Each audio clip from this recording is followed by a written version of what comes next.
thank you all for coming. My name's Vicki Stevens. I'm the curator here, and we're delighted to have such a good group on such a blustery day. And we are so lucky here in Hull to have Rob Gilman as our resident meteorologist. Rob is a meteorologist with WATD as well as numerous other media outlets. And he's always the person we look to when storms are coming and follow his forecast because he knows the South Shore weather better than anyone else we know. So Rob, thank you so much for being here to talk about the science of storms. Thank you, Vicki. Thank you very much for asking. There was a Vermont farmer.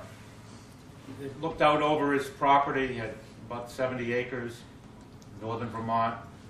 And he saw way in the distance a survey crew with their rods and their scopes set up. He didn't remember any notice about a survey crew. He waited a while, and they were still making measurements, so he went down, got in this little cart. "What are you doing down here? I didn't know anybody was coming." And they looked at him, they said, "We're from the U.S. Geological Survey. We're doing a late survey here." "All right. Well, we do have some news for you. Based on what we've just done before we turn it into the office, this isn't Vermont. This part of the state right here, this is New York State." The farmer looks at the surveyor, scratches his head and says, "Won't have to put up with any more of them Vermont winters."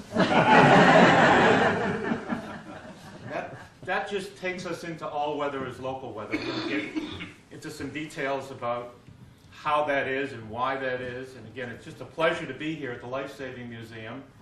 It was 9 years ago that I was last here, so I guess I did something right to get back again. That was a stormy January day in 2005. The wind was blowing from the other direction, the direction we don't like in Hull. So we have a southwesterly breeze today.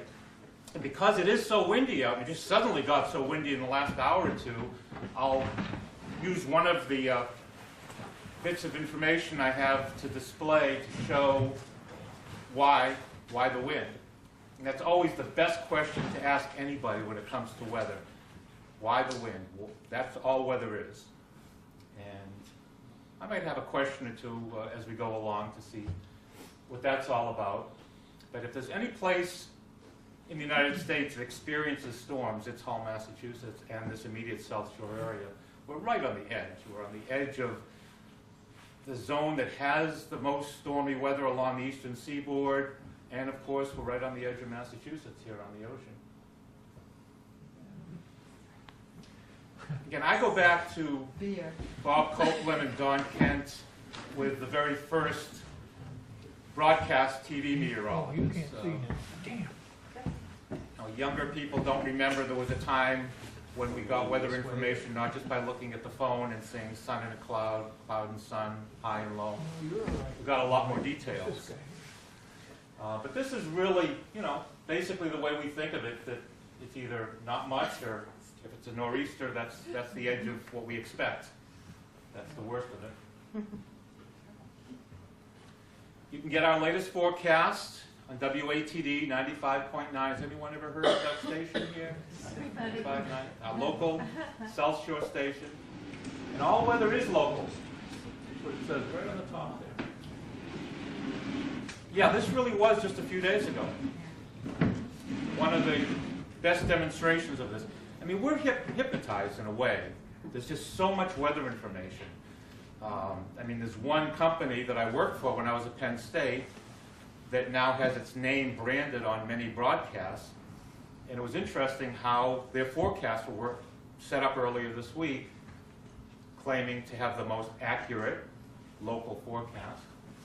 Well, this was a good demonstration of just the way our weather turns out. Now, this is stretched a bit because of the projector, but here's Hull, which got a lot bigger all of a sudden. Hingham had 12 inches of snow. Cohasset had 13 inches of snow this last event. And if you're in the southern end of Hull, you know because you shoveled and plowed a lot of that. 12, 13, 14 inches of snow. Boston, that you can almost read, 4 inches at Logan Airport. we're not that far on the northern end of Hull from Logan Airport. 4 inches to 12 and 13 inches. All weather is local weather. Here's a good synopsis of what weather's all about. And again, we're going to cover here within a very short time, 15, 20 minutes, really all of the basics of understanding the planet's atmosphere, how it causes weather changes, and I'll try to take questions about the broad subject of weather and climate, but anything I bring up is certainly fair game for questions. So this atmosphere that we all live in, that envelopes the whole planet, weighs 6 quadrillion tons. That's 16 zeros. It's big, it's massive, and it's very complex. It's basically just a big heat machine in terms of how it causes our weather. Because of the way the Earth moves in its orbit around the sun and revolves every day, and because 3/4 of the planet is covered by water, which absorbs heat very differently than land, we have this balance that's always trying to be worked out in nature. So heat is moving from the equator and from the tropical areas toward the poles. Colder air moves in the other direction, from the poles toward the equator. And storms form along the boundary. That's what a storm is. It's a disturbance that forms along those boundaries. When the upper air, and I'm talking about 5 miles up, 3 miles up, where the storms generate and work down to the surface, when the circulation closes, in other words, when there's, and I'll show you a graphic on this, when there's cold air moving south, think of a garden hose, cold air moving one way, warm air moving the other way on that hose, and you ripple the hose, you get a little disturbance that moves along that boundary. That can close off. You can actually have a circulation develop, and that's what causes the biggest, most intense storms to form. That's how a nor'easter is born. You don't have to go back all that far. And again, when we're talking about geological time or disturbances in the atmosphere over a long period of time, 1849 is not all that long ago. But if you've ever picked up one of my favorite authors, Henry Thoreau, he wrote a book called Cape Cod, and he starts out the book talking about this nor'easter. He doesn't call it a nor'easter, but he talks about it as an ocean storm. It was in 1849, and that was the wreck of the St. John in Cohasset. And 99 people were killed in that storm right in our southern boundary here on the rocks off of Cohasset. Most of them are buried in the cemetery in Cohasset. A while later was the Portland Gale, which to this day still shapes the town of Hull. That's why, if you've ever wondered, the alphabet streets A through L stop at L, because that part of Beach Avenue was washed away in the Portland Gale of 1898. And this certainly has a lot of ramifications to this day. Rhoda is here, Rhoda Canet, the chair of the Beach Management Committee in town. And one of the issues we're working on right now is how can we go into the future with Beach Ave as it is, considering the coastal storm situation. So it's very much a modern day issue. But the Portland Gale was a storm that caused that change in Hull's geography. In 1956, there were 3 nor'easters in the month of March. Here we are in January. What's ahead this winter? Talk a little bit about that. I think that's really a good example of how ferocious February, March can be. 3 separate nor'easters, and one of them brought the Greek freighter, the Etrusco, into Scituate. It was actually there for quite a while. Greek sailors getting off, moved into houses in Scituate. It's quite a story. And then there's the blizzard of 78, which still seems to be the benchmark storm. Unfortunately, 54 people died, and especially here in Hull and our coastal towns nearby. The people here from nearby towns, not in Hull, yeah. 7,000 homes were destroyed in the blizzard of 78. Now, I'm not talking about the snowfall and the traffic issues and everybody's personal stories, but just the basic physical loss of life and property. And then 1991, we had the perfect storm, or the no-name storm, that was in late October, another historic nor'easter, followed in 1992 by a storm that took out a big portion of the DCR seawall. It was finally repaired 10 years later. There were more in 2000, 2003, and actually, again, the screen's kind of stretched a little bit. This 2007 was a big one on Patriots Day. 2013, we had two big ones last year, February and March. Got some local video from that that's really astonishing. It's really something to see. It's on YouTube, by the way. When you see it, you can look at it there as well. And that brings us to the 2014 nor'easter, which was a marginal nor'easter. Nor'easter really is a storm that develops when that upper level circulation closes off, and the upper level circulation captures the surface storm. It lasts a good 2 days. In fact, the old saying, winds from the east 3 days at least, really holds for a nor'easter. So a storm that goes 24 to 36 hours is, and they're called, but a real nor'easter goes at least 2 to 3 days. 2 days. This is the end of the next one, actually.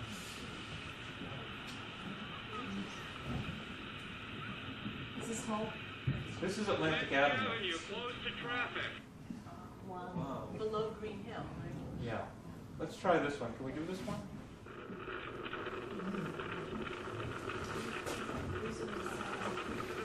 This was looking at Crescent Beach and Atlantic Avenue on the storm a month before. These waves were 15 feet coming in from Massachusetts Bay, and they were dampened down. When they hit the seawall, they were about 7, 8 foot waves. The water was just flowing like a river right down Atlantic Avenue, right at the Cohasset line. And my neighbor, Jill Beresford, she's the one with the Huskies. She came down in the video. Atlantic Avenue, close to traffic. So that water's going into Straits Pond? Yes. Along with everything else. You see the water, but it's also rocks and sand and beach chairs and decks. Yeah, shows you how high the waves were. This is something familiar to sailors. And again, we're trying to just really broaden out the topic so we can cover the results of meteorology, the results of atmospheric storms, as much as what causes them in the first place. And this is the Beaufort scale. And the waves we just saw were something like this, 10 to 15 feet. And you see, when you're out in the ocean, you hardly notice that. But when that 10 to 15 foot wave action comes right onto shore, it causes a lot of damage and havoc. And that's the kind of waves we get routinely with nor'easters, 10 to 15 feet, sometimes 20 feet. The blizzard of 78, the no-name storm, had waves of over 20 feet. In fact, I remember in the no-name storm in 91, there were ship reports of a 91-foot wave, 91-foot wave. And that is really what did all the damage in 1991 as it came on shore. It was dampened by the time it reached the shore, but that's how high it was out in the Gulf of Maine. Now, this is a great example of what's going on today. And, again, the simplest way to think of weather and wind is what happens when you puncture a tire. The air flows from the tire outside. Why? Anybody want to guess that? Pressure side goes to lower the pressure. Exactly. Pressure. The air wants to go from high pressure to low pressure. That's why the air goes out of the tire when it's punctured. It's the same thing. It's really all you need to know about weather. There's high pressure and low pressure caused by what we were talking about before. The Earth rotates, it revolves around the sun, 75% of the surface is covered by water. So you have all this differential heating on the planet.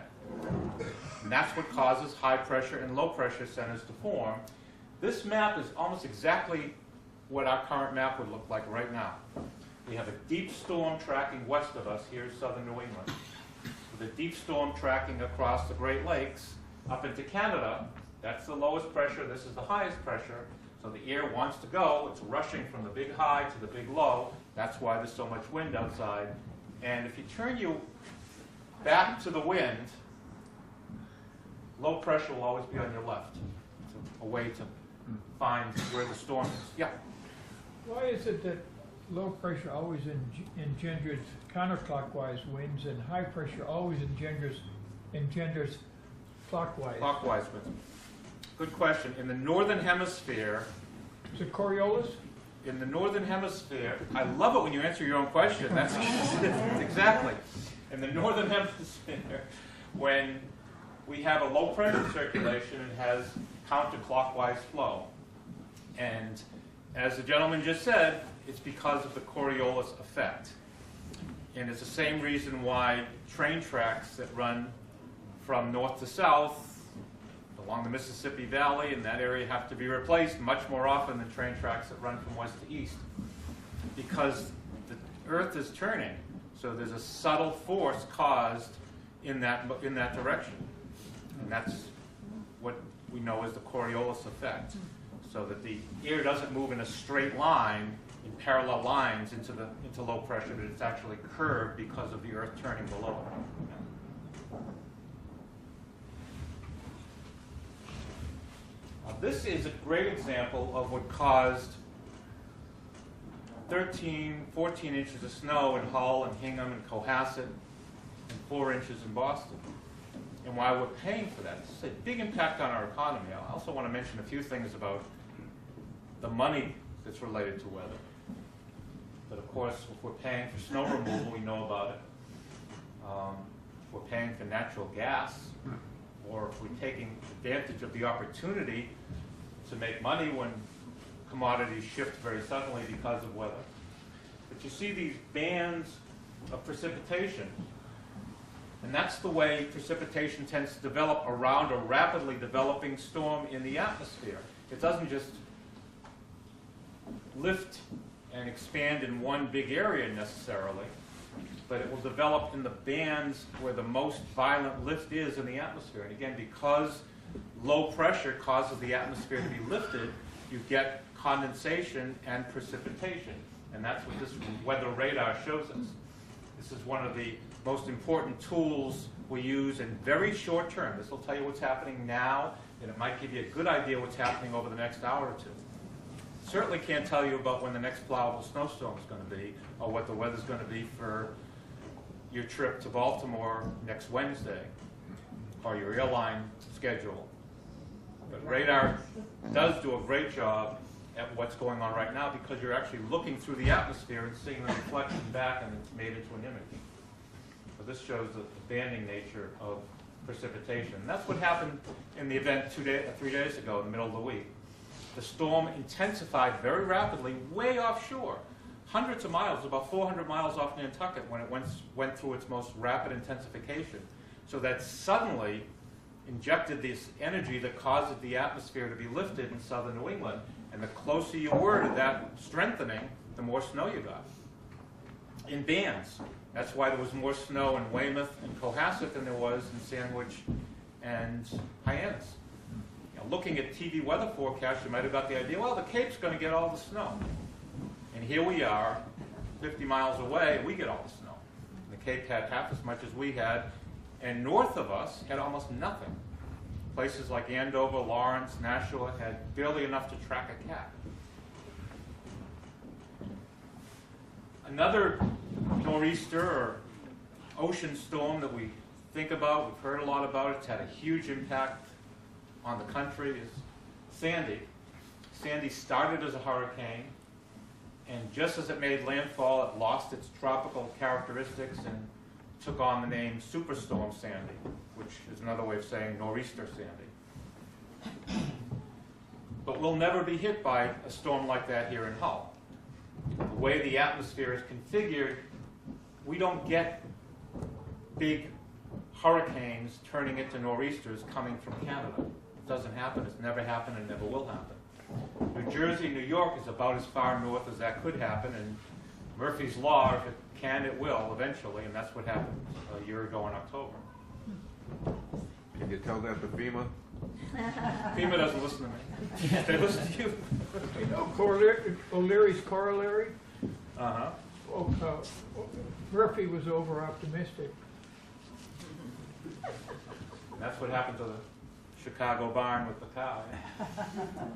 But the climate is certainly going through changes. It always has, it always will. And we're getting into warmer times. We're getting into different kinds of storms.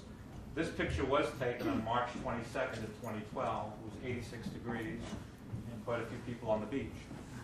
And again, when I talk about the town of Hull, we've got to try to anticipate all of these changes between the change in sea level, the increasing frequency of moderate coastal storms, like the two storms we just looked at, and the fact people like to go to the beach.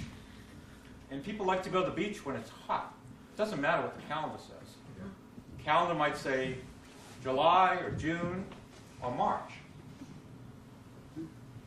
And here again is an idea of how Sandy tracked from being a hurricane in the subtropics and the tropics and then up into our latitudes and took that turn into New Jersey as a nor'easter.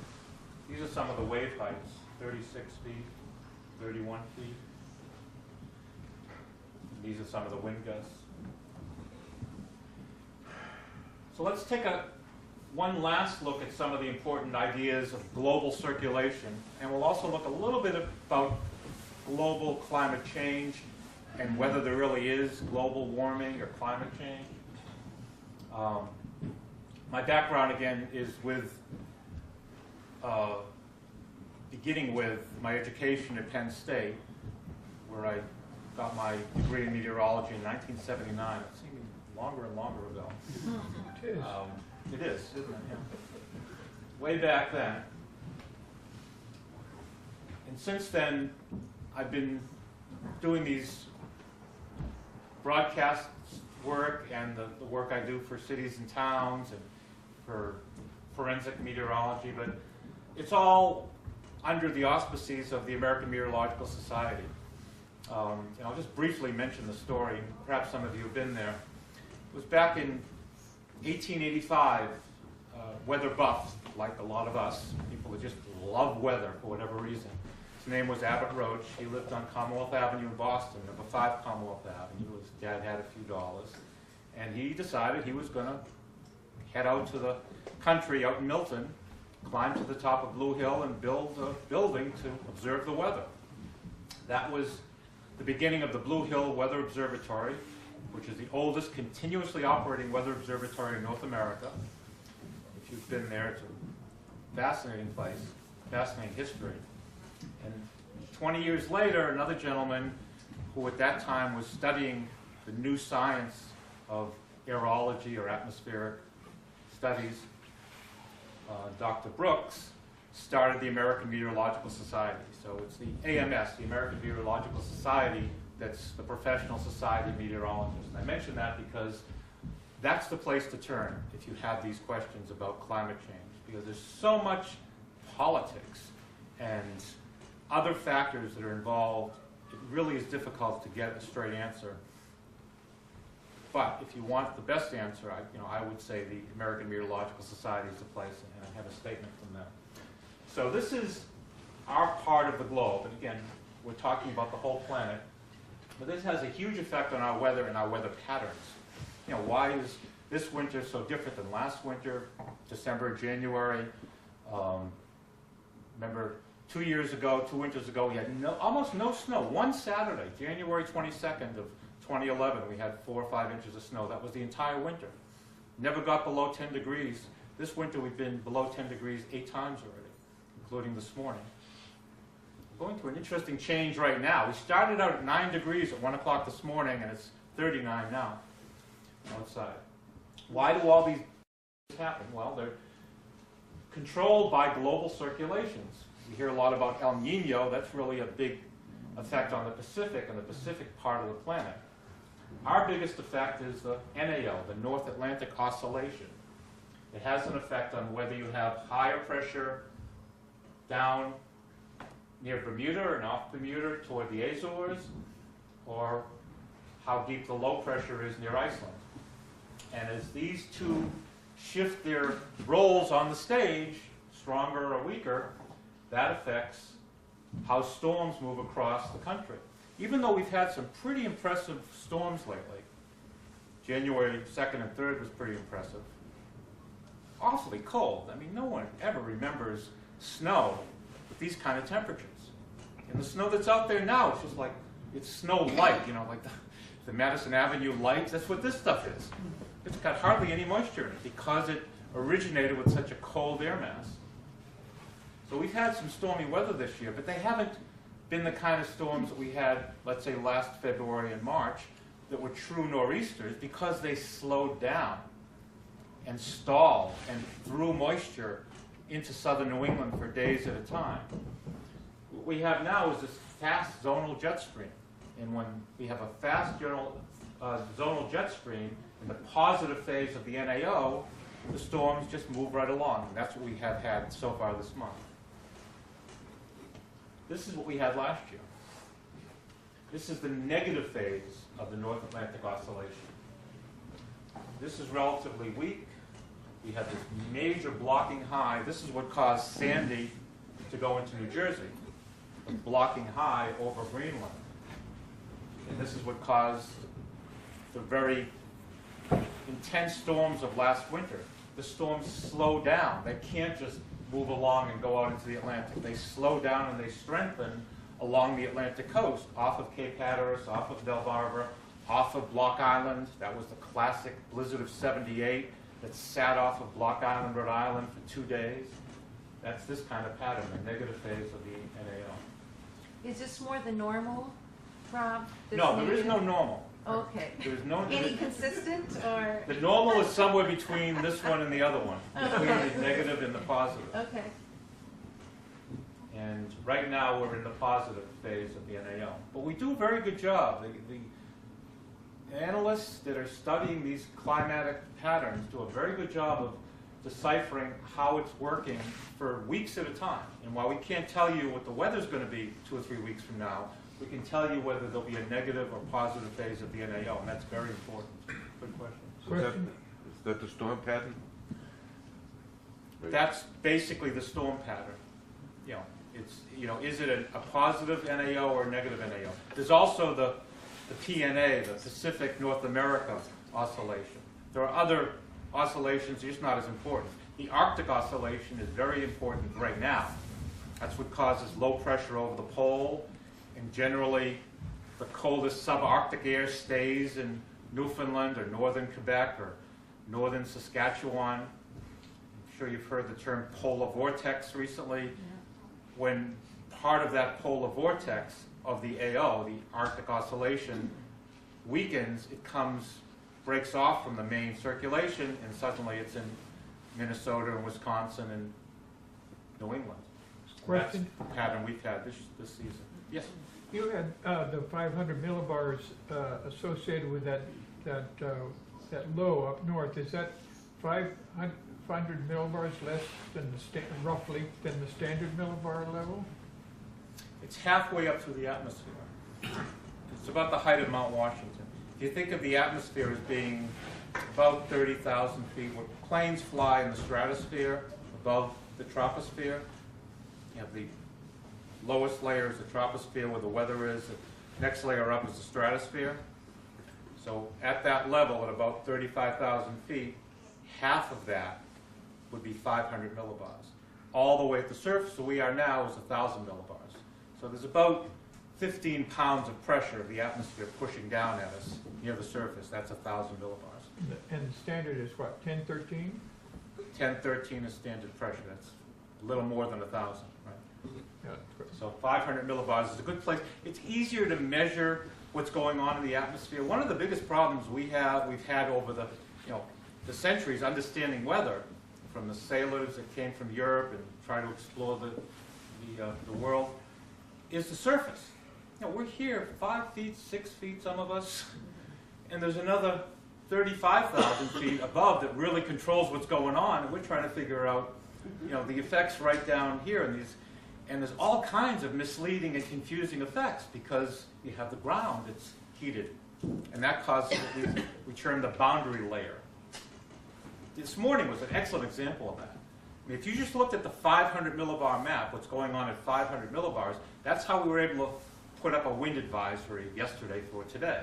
We knew, based on our analysis of 500 millibars, with the pressure tightening, the winds were really going to pick up from the southwest here in southern New England today. And they might have at 6 or 7 o'clock this morning, but if you were out 6, 7, 8, 9 o'clock this morning, no wind, exactly. It was hardly any wind at all. Only because of that boundary layer. The air was so cold, we have a deep snowpack, that all the wind was going right over. You go up at about, Worcester Airport is 1,000 feet, even the top of Blue Hill, the wind is screaming at 30, 40 miles an hour, and eventually the boundary layer mixes out and it comes down to the surface. So that's the 500 millibar layer is where we analyze weather. But we have to account for everything that's happening where we live. We really want to know what's going on down here. So I'll finish, yes? Well, the question about the polar vortex. Yes, hi. We've heard a lot about that this year. I've never heard about it before. But finally, a weatherman said the other day, he said, this isn't, it sounded like it was this new thing that's hovering over us. And then finally a weatherman said, no, it's always been there. We're just talking about it. Exactly. I mean, Yeah. why I don't know, should I answer that as a meteorologist or as a broadcaster? It's funny how this works, and more so because of this bandwagon where all the social media and all the networks get together, and once a term gets out there, it just develops a life of its own. That's what happened with polar vortex this year. There's nothing new about polar vortex. I try to relate it, again, to the...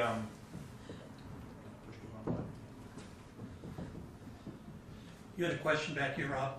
Let me just answer this one first quickly. Again, the polar vortex is up north of Greenland around the North Pole. Because you have an Arctic Ocean, instead of land on the North Pole, it's generally warmer. And that creates this low pressure circulation that is there most of the time. It's nearly stationary.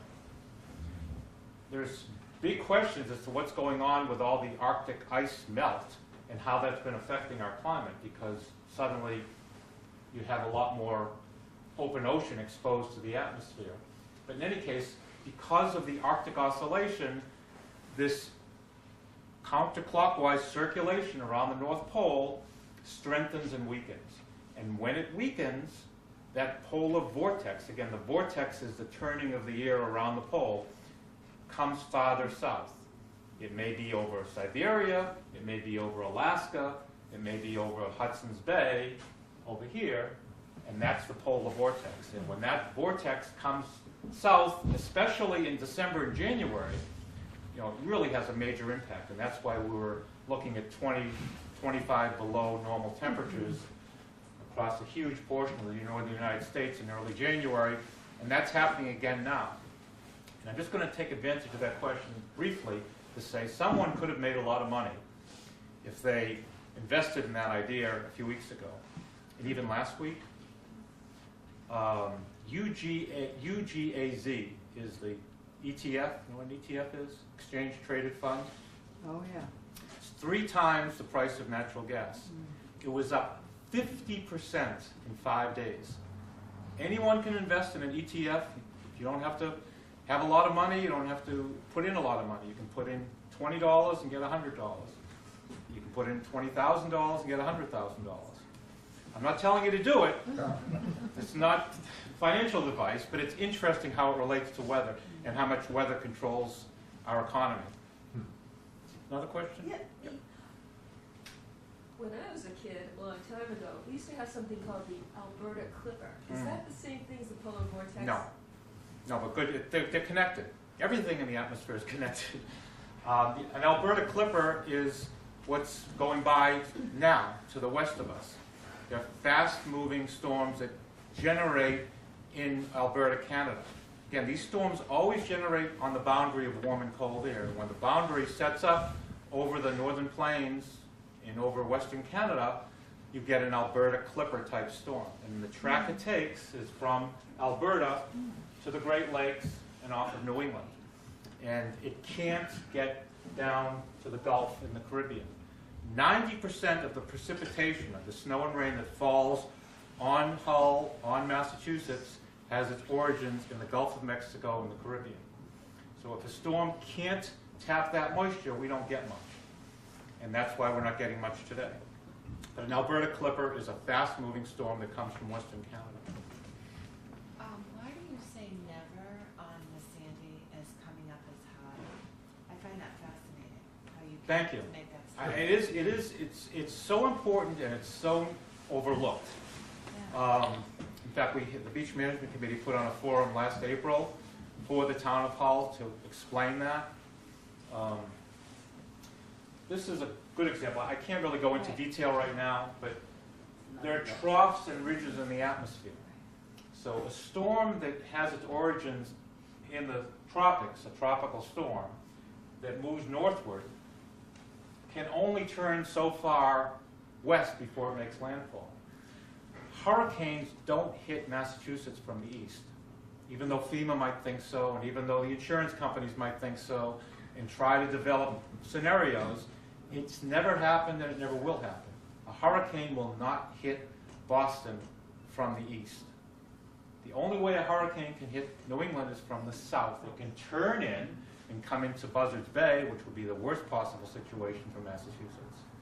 But it can't originate from the east because of the way the atmosphere and atmospheric patterns are configured. So as it comes up, you say it can turn in at a certain point, but it can't go beyond that. Correct. So that's what I find fascinating, how you can actually tell when that Yeah. turning point is. Yeah, I'm sorry you weren't there last April, No, but maybe we'll do it again.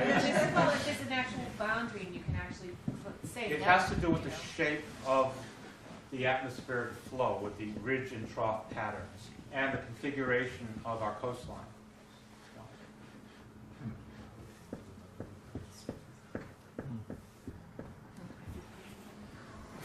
Again, this is just a brief policy statement, and it basically says that there is adequate evidence from observations that our climate is changing, and there is a consensus among scientists that there is some role that mankind is playing in that change. So let's look at some of the nice stuff as we wind down. This says the magic of light lost in The air. the air. Thank you. And I find that fascinating. It was a course I took at Penn State. The professor's name was Alistair Fraser. It was on atmospheric observations. There's just so much in the sky that we don't pay attention to. And it can tell us a lot about the weather, but it's just beautiful and fascinating in and of itself. A cumulonimbus cloud and heavy snow have this in common. Why are cumulonimbus clouds so gray and black? And why do they look like that? They look like that because they have so many big water droplets in them. And what would you do if you were a big water droplet? You would absorb light. You know, the bigger the droplet, the more light goes into it. So that's why, to us humans, it looks dark, because of all the light being absorbed. There's so much going on in the atmosphere that's, you know, kind of trickery and magic, and that's a great example of it. So when you see these big dark clouds, you know that you can really get soaked. This is where the mystery is, and why clouds are dark like that and other clouds don't have that. Heavy snow is the same thing. It absorbs light and reflects the light in the atmosphere. So it really gives the sky and the day a dark appearance. And it limits visibility. And that's our biggest challenge in giving our information. We work for the city of Boston, the city of Worcester, the town of Hull currently, Hingham, Weymouth, about 150 cities and towns, MIT, BU. We keep very busy this time of year, providing very detailed storm warnings, snow and ice advisories. And heavy snow is the most important thing we can advise on. I mean, last Tuesday and Wednesday, the difference between what was going on in Boston and Worcester compared to what was going on in Weymouth and Hingham and Cohasset, I mean, you had to be up at the time it was happening, around midnight that night. But we were getting heavy snow while the other areas were getting lighter snow. Question? Yes. A lot of the TV broadcasters are continually referencing the various computer modelings. I was wondering if you could make some comment on that. Well, everything I've been talking about in terms of the atmosphere can be modeled. And that's the way we make our forecasts.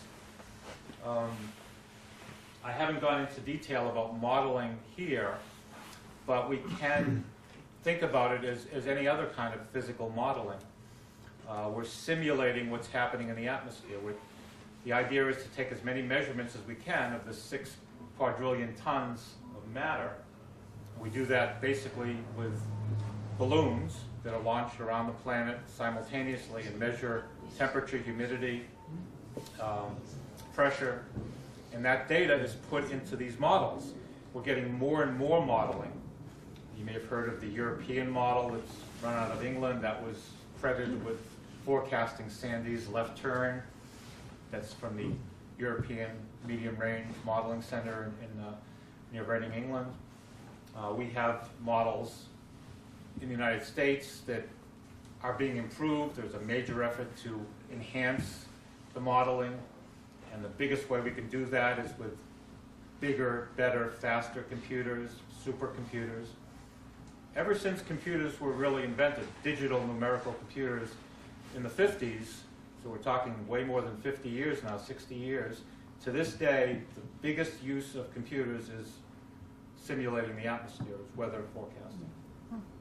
And we're still trying to do better in the United States. So we have long-range models. Long range basically is 6 to 8 to 10 days. Medium range is more like 3 to 5 days. Short range, which are amazingly precise and accurate, which is what we use for our forecasting day to day, go about 24 to 48 or 72 hours. If we had some time and we had an internet connection, I'd love to go through that. I'll just give you some basic forecasts for today, but that's what we use to guess, and it's really just a big educated guess. What's the 500 millibar map going to look like in 24 hours or 48 hours, and how is that going to play out down to our surface? That's the way we make the forecasts, is with these computer models. Does that answer the question? Yeah, that's great, thanks. This is what we see in the sky when we have high clouds and the sun is just right to refract light through that high cloudiness. And the term sundog is used for a partial halo. Same thing. It's beautiful, and often will tell you that the high clouds are increasing. I often hear it called a rainbow or a part of a rainbow. In order to have a rainbow, you have to have rain. So this is different than a rainbow, but it's similar. And you see the color in the sky. Contrails are fantastic in so many ways. I mean, they're caused by planes. They're caused by jet planes. One thing that I find hilarious, and again, I'm not taking political sides. We have the right side and the left side, whether it's global warming or the government's out to get us, whatever it is. I get letters about this, so that's why I bring it up. There's a group out there that's come up with this notion of chemtrails, that the government is, or some big, huge organization is out to get us. And so they're dumping all these chemicals in the atmosphere. I don't know why they're doing that people firmly believe this. These are caused by, not by what comes out of the plane. I used to think that. Just as a kid looking at the sky, and there goes a plane and there's a stream behind it, you think that's what come out of the plane. It's actually a cloud. It's caused by the atmosphere at that level, and we're talking about 35,000 feet or so, being marginally dry enough to have no cloudiness. All it takes is a little lift, and what does a jet plane do? How does it stay in the sky? By lifting the atmosphere. So the power of the jet plane lifting by the wings of the plane, the atmosphere, causes a cloud to form, and that's what a contrail is.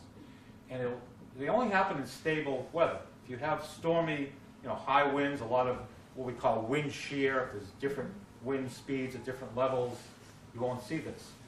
But when the weather calms down, if it ever does around here, look to the sky and you'll see these contrails at high levels.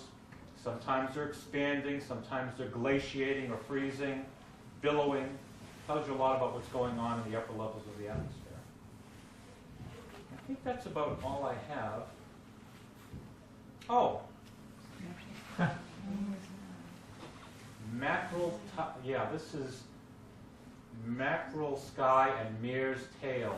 make tall ships carry low sails. I should have left that as a question because you can't see the mackerel sky and mere's tails make tall ships carry low sails.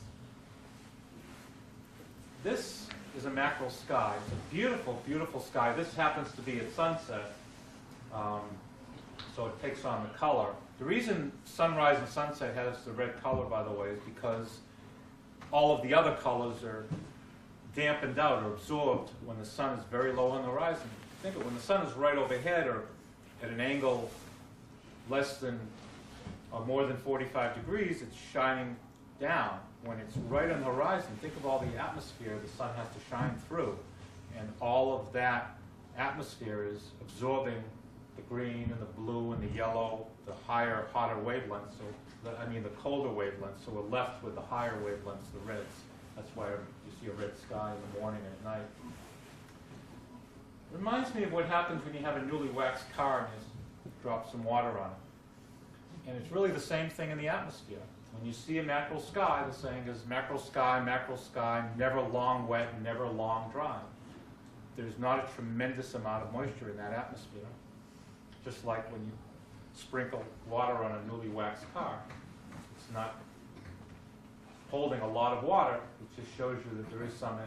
These old sayings are fantastic to give you an idea of what the weather's like. And of course, red sky in the morning, sailor take warning. Red sky at night, sailors alive. Well, again, this has been a real pleasure. I'm so privileged to be able to speak to my neighbors and friends here in Hull, and this is such a wonderful institution, the Lifesaving Museum. I'll spend a few more minutes, if you'd like, to take some questions. Yes? The red sky in the morning, I find that fascinating, how it really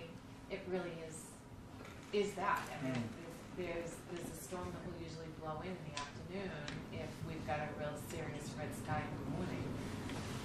Yeah, I've been forecasting the weather here in the greater Boston area almost every day, with a few vacations, for 35 years. So I've paid a lot of attention to a lot of different types of weather. It's hard to see the difference between a red sky at night and a red sky in the morning. It definitely tells you something's coming.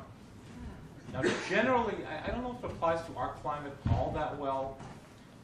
Generally, when something's coming in the morning, when you see the sign of it coming, it's going to be more violent because you have the vertical motion in the atmosphere that's caused by the sun.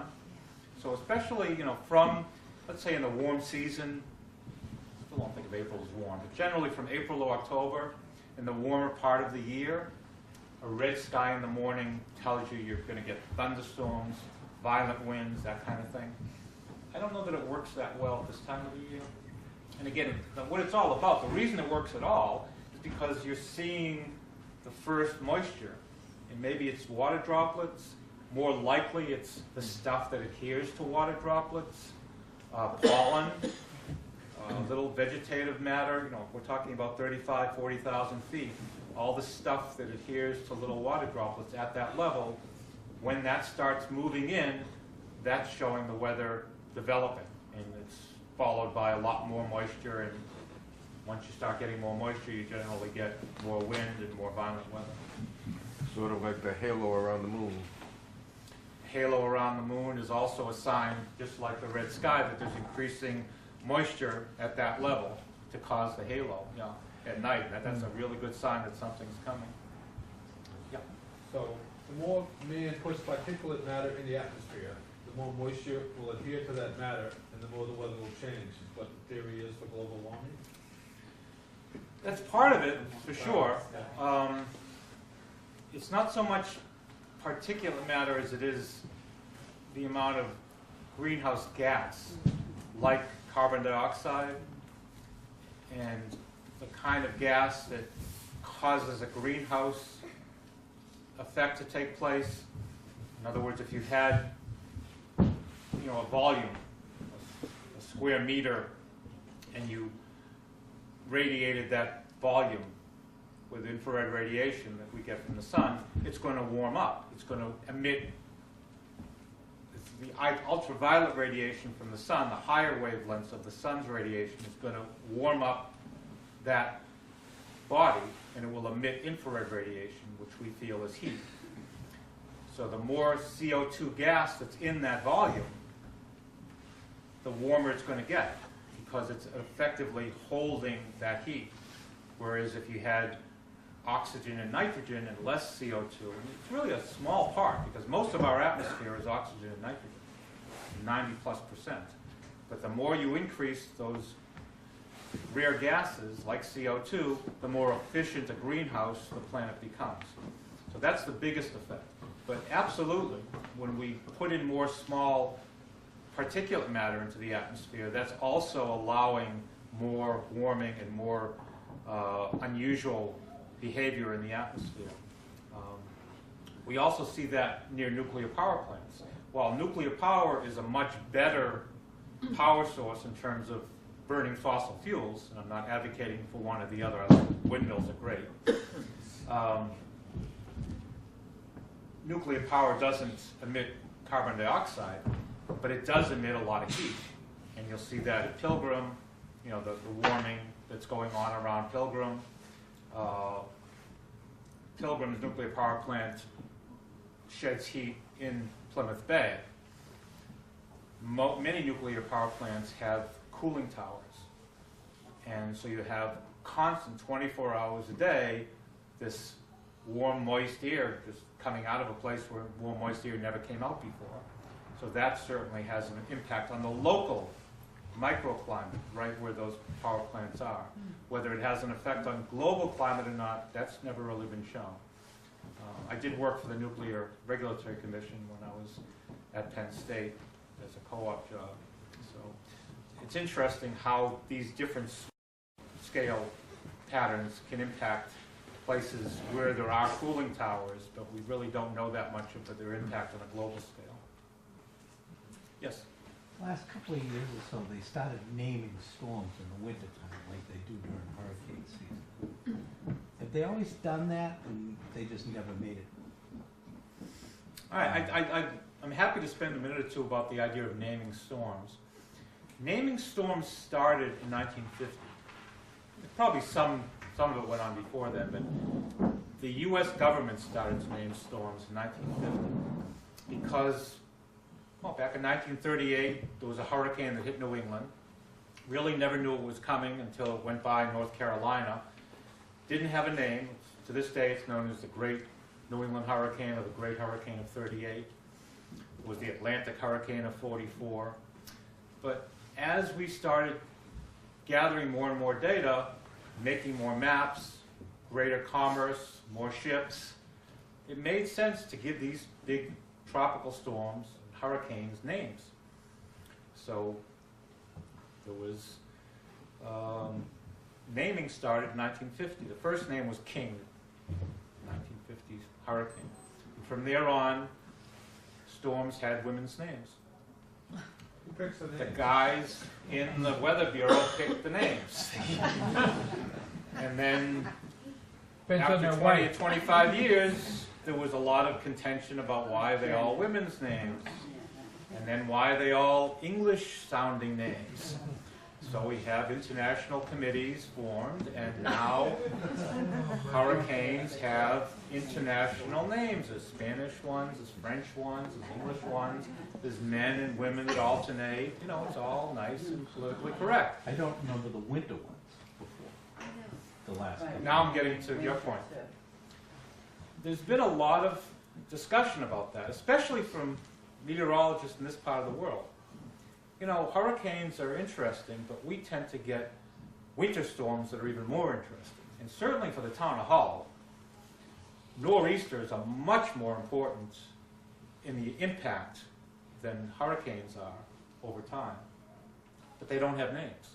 They don't have names because they move so fast and they don't move over oceans for any great length of time, and no one ever thought they needed names.